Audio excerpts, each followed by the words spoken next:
Hey man, I was just working on the notes for the WrestleMania Night 2 show and... Hold up. Oh man, the crew wants me to order Geno's for lunch again. We just had Geno's. Shut your mouth, kid. What? I know what they want. Extra steak, no onions, whiz on the side. Let me ask you something. When's the last time you got what you want? You think this is about lunch? Nah. This is about choices. And right now, you've got one. Do you order what they told you to? Or do you order what your gut is screaming for? Because let me tell you something. Every damn day you play delivery boy for their taste, you lose a piece of yourself. You think they're gonna thank you? Give you a watch? Say, good job, lunch champ? No.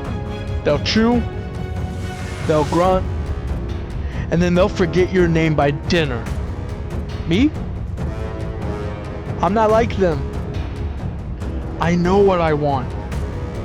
Extra onions, double whiz. You know what else? I'm not asking you to be brave. I'm telling you to grow up. Right here, right now. You decide. Do you do what they think is right? Or do you finally order what you want? I'm just gonna order Geno's. I don't want them to boo me.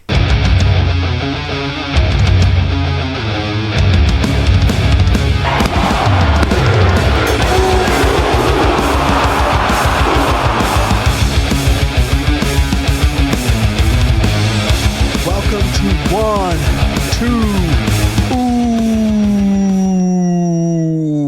and we are coming off of WrestleMania 41 Night 2.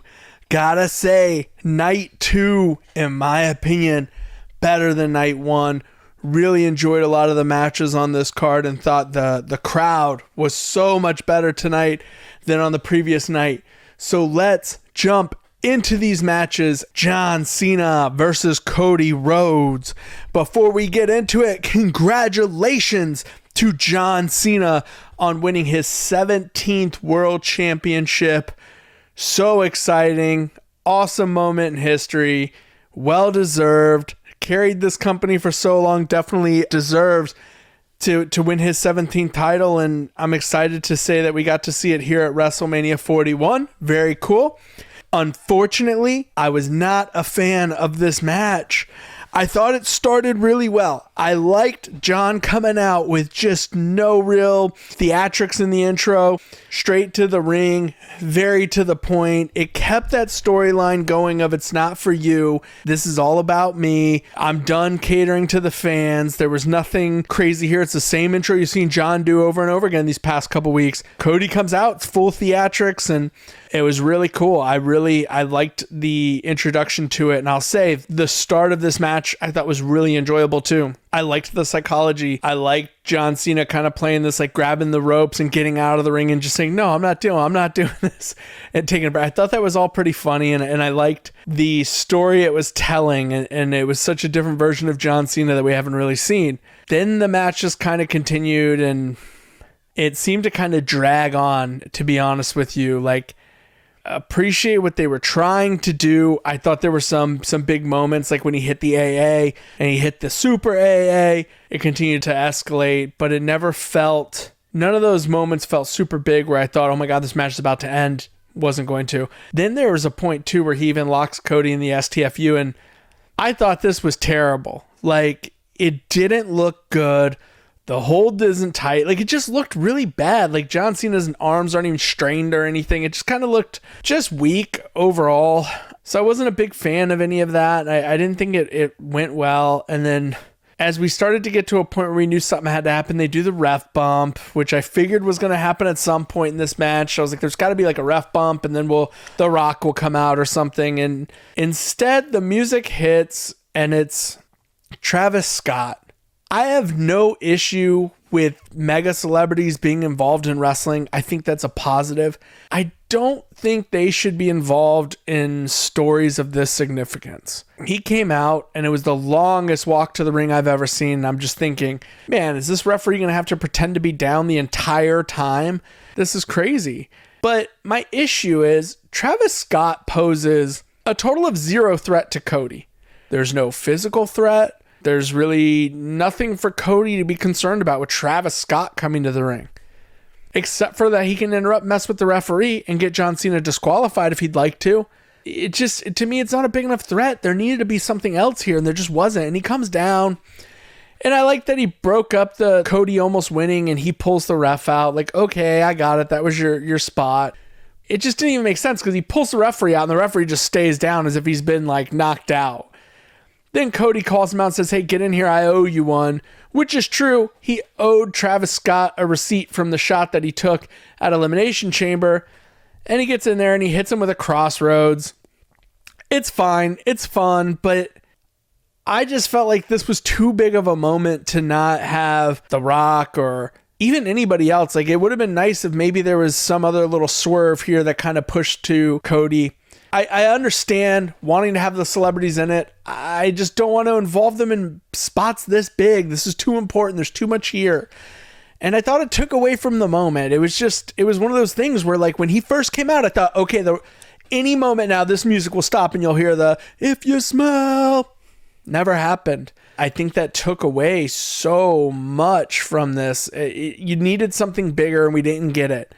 Then the match kind of continues and we get to that point of that moment, that choice that John Cena talked about that Cody was going to have to make. And even that was a letdown to me because I wanted to see more tear in Cody. I wanted to see Cody maybe question more, maybe even have some doubt where I think Cody might do it. Maybe Cody is going to take that belt and strike John Cena. Instead, it just felt very much like he wasn't going to do it. I didn't feel like he was ever going to do it. And then he didn't do it. Immediately takes the low blow, gets the strike in the head with the belt. John Cena wins his 17th title. And that's it for WrestleMania 41. I walked away from this feeling at the end of the night. And what sucks so much is, and this may have been part of the problem too, is the night 2 card I felt was so much better. Every single match, for the most part, something exciting happened, or it was a really great match, or there was a return or something. There was something throughout the entire night. And then right before this, you have Stone Cold Steve Austin come out, which I thought was fantastic. Ran his ATV into the crowd trying to take somebody out. I mean, really fantastic. And then to end on this note, the way it ended just felt kind of flat. Overall, like, what I'll say is this was not a bad WrestleMania, in my opinion. People are very much talking about this is the worst WrestleMania ever. They were so disappointed. I think it was always going to be very difficult to top the last WrestleMania. I also think that we had some unrealistic expectations in some of the areas of what we were expecting to happen. So I looked at it like, did I enjoy watching WrestleMania this weekend? And I did. I enjoyed both nights. There were things I took away that I really liked from both nights. I thought they put a lot into the intros and things. So I came away rather happy. But in this match, I just felt like it ended on such a flat note. I wish we could have swapped the nights that the main events took place. And I would have been okay with just a really rough night 1, but night 2 was amazing. I think it would have ended the show on such a good note and it would have been much better. Overall, happy to see John Cena get his 17th. And the match was just wasn't my favorite WrestleMania match I've ever seen. And it just didn't do it for me. From there, we're going to talk about a match that did. That triple threat opener between Iyo Sky, Bianca Belair, and Rhea Ripley. I mean, just listen to the names that are in this match. It was awesome. I thought the intros were so fantastic. I wanted them to do something with Io's because she does have this very interesting character. I kind of like the whole thing that she has going on. I thought they could have done something cool with it, and they didn't really, but I enjoyed Bianca Belair's. Bianca always does it up big, especially at WrestleMania, and Rhea Ripley is Rhea Ripley, so how can you be mad at that? Overall, this match was so good. I could watch this triple threat over and over again. And when you look at this match, they are up there, man. Like, this is I would have rather watched this as the main event, to be honest with you, than the John Cena Cody match. When I look at the two matches, I thought this was so much fun, and the ending was spectacular. I loved the whole setup of how they got to Iyo coming off the top with that giant moonsault of hers and pinning Bianca. I did not expect them to let Iyo pin Bianca. I thought if she got the pin, it was going to be on Rhea. But wow, what a big moment.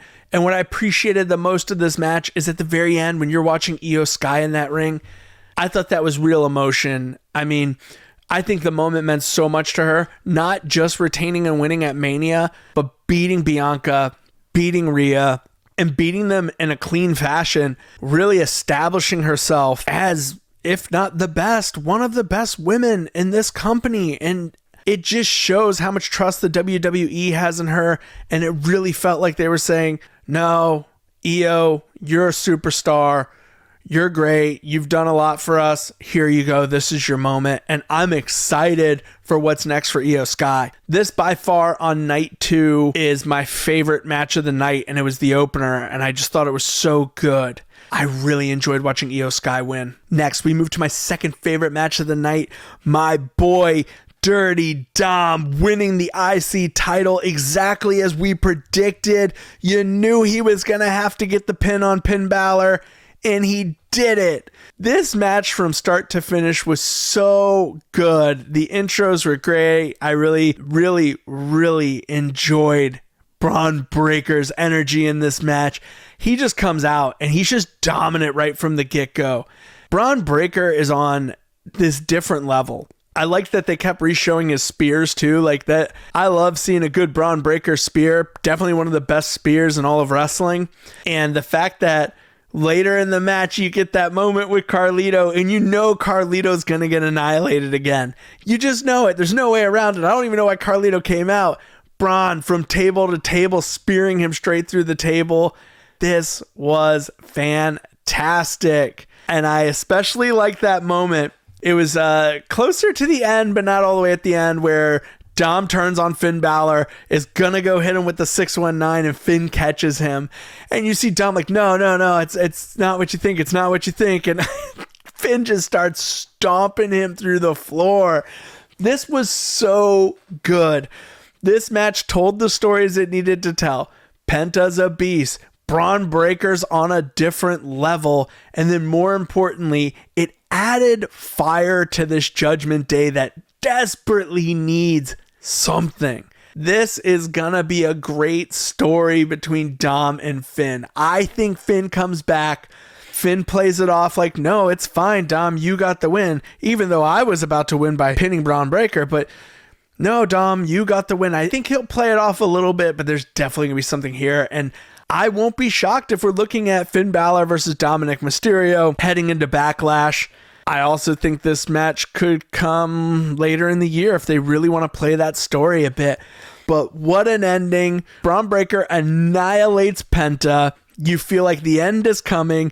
And Dom, of course, sneaks in from the outside, hits that little drop kick to the back, a 619, going up top, going to go for a splash, but Finn Balor stops him, hits him, drops him on the top turnbuckle there, runs over, takes Braun Breaker out, and then goes up, hits him with the coup de grace, and you think it's going to be 1, 2, 3. Instead, it's 1, 2, splash from Dom, 1, 2, 3, and Dirty Dom is our new Intercontinental Champion.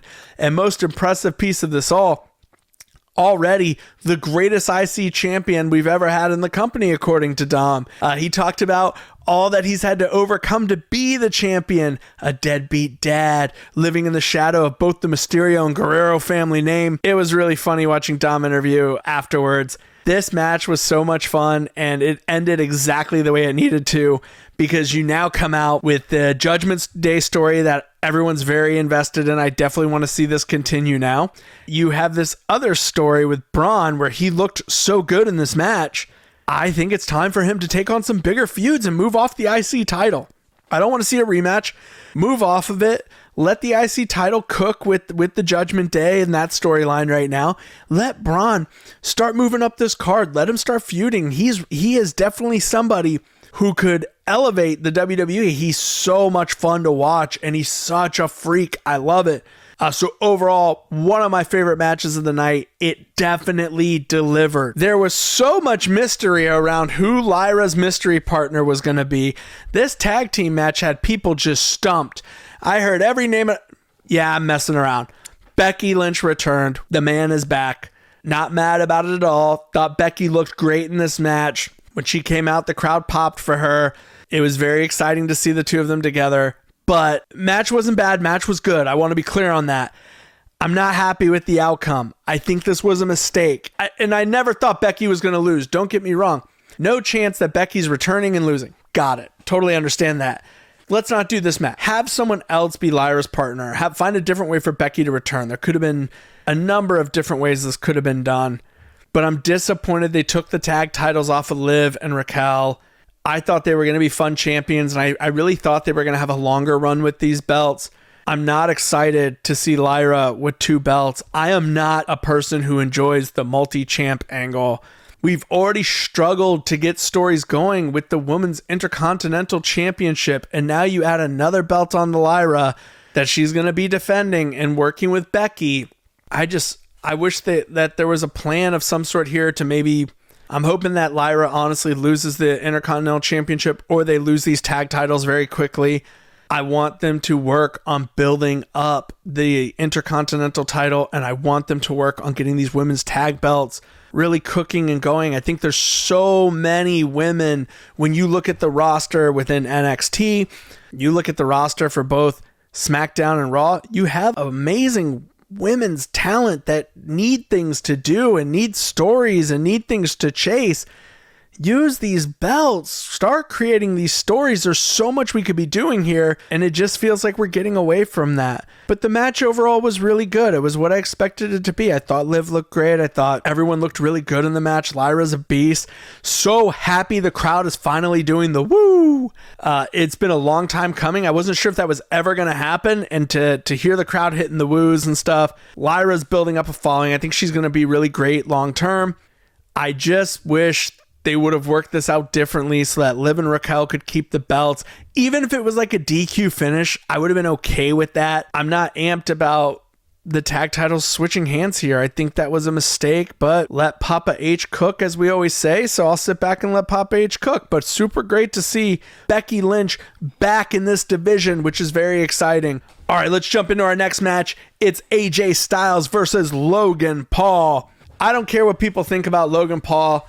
The man can wrestle. The man belongs in that ring. Each time I watch Logan Paul, he gets better and better and better. His character work is getting better. The way he fuels the crowd as a heel is so good. He was getting them worked up and getting tons of reactions. And he looks great in the ring. He can stand and hang with some of the best talent in the WWE right now. Now, does it help that you have AJ Styles, who is very, in my opinion, Shawn Michaelness kind of today, where I don't think AJ Styles can have a bad match. AJ Styles is one of these people that is just so gifted in the way that he can tell what the crowd wants. He does things at the right moment. He elevates the match at the perfect times. He just puts together these incredible matches every time he's in the ring, and I think he's going to be one of those guys that I look back on when he retires and go, dang, I wish I would have appreciated that more in real time. He is just so good, and I've really enjoyed watching AJ Styles, and then to watch the match he just put on. I mean, you look at the match he put on with Karrion Kross, then you look at this match, really good. I thought there were some big moments here. Intros were solid. I mean, I thought Logan Paul was going to do something bigger for his intro. The drone was cool with all the different camera angles and stuff. It was okay. I thought there was going to be something so much more, but it was all right. It was good. It was funny that he started using the drone in the middle of the match too. I thought that was funny. Again, he just does these things that piss you off, that make you look at him and you're like, man, I want to smack you in your mouth. And that's his role, and he's doing it really well, and he's so gifted and athletic. It's tough to hate on him because he's putting together some really fantastic wrestling matches. And I thought the match was really cooking all the way through. I love seeing the swapping of the Styles clash between the two. That was pretty cool. And then Karrion Kross coming out, stopping the brass knuckles. I thought for sure this match was going to end with a brass knuckle shot. I really did. I thought, hey, that's how Logan's going to win it, and that will be the whole, to hit him with brass knuckles like he always does. And instead, they have Karrion come out. Karrion goes to stop the brass knuckles. He begging AJ, please put these knuckles on and go punch him in the head. He doesn't belong here. Knock him out. Get him out of here. Hit him. Take him out. And AJ throws the knucks away, gets back in the ring, takes the big shot from Logan Paul, and then is in the pulverizer, and that is it. That is the match. Logan Paul taking the win here. The street fight between Drew McIntyre and Damian Priest. Intros here were really cool. You have Kerry King from Slayer playing Damian Priest out to the ring, which is pretty cool. I'm a Slayer fan, so it was neat to see. I thought that was pretty cool. The match itself was great. It was what I expected it to be. Drew McIntyre continues to cook. Damian Priest is a guy who puts on really good matches, but you don't ever really want to see them, is what it feels like to me. There's so many times right now where I see Damian Priest in a match and I'm like, And it's almost always a good match, which is what's interesting. Like Elimination Chamber, when Damian Priest's cell opened, the crowd didn't even pop. Like nobody seemed really interested, but Damian Priest always puts on really good matches. My disappointment here is just solely because they were doing so much with Drew and the Bloodline, and then it almost felt like we got sidetracked into this Damian Priest story, and I was like, man, I want the Bloodline Hunter. That's who I want. Drew was a beast. He was just taking them out. He attacked Jey Uso, attacked Jimmy, attacked Sammy. Like he was on a loose, just wrecking them. And I was really excited for them to continue that. And then the story just got weird and we ended up in this match. The match was good. There were some great spots in this match. I thought it was as brutal as it needed to be. I felt during the match, you're like, man, these two guys hate each other. You could tell that the chair shots were just crazy. And then Drew landing that future shock DDT on the steps. Oh, man, I cringe just thinking about that because I always think about that spot at Hell in a Cell with Drew landing on his back, and every time I see steps now. But overall, I thought it was really good. Really cool spot with the double tables on the outside and Damian walking the ropes and Drew just shoving them off. I thought Drew looked more dominant in the match, which is what needed to happen. I was happy to see that. The way this match ended, I really feel with the Claymore with his head against that chair. I'm hoping this is the end of it for now. This is one of those things where I would really like to see Drew venture off into something else. We end this story for now. Maybe Damian takes a little time off and we let Drew cook and go into some other stuff. Drew needs to be elevated up the card. He's an amazing heel. His work is incredible. Everything he's done all through last year leading up to this moment, Drew deserves it. The match overall, really good. I enjoyed it. I had no issues with it. I can't wait to see what they do with Drew moving forward. This is the Randy Orton Open Challenge. I thought this was going to be a great opportunity for them to give us something, I don't want to say overly special, but maybe reward somebody who really deserves it. I thought we were going to get a swerve here and somebody unexpected was really going to step up, and someone unexpected did, but it was Joe Hendry. I thought it was fun. I just thought they wasted an opportunity to reward somebody on the card who's done a lot.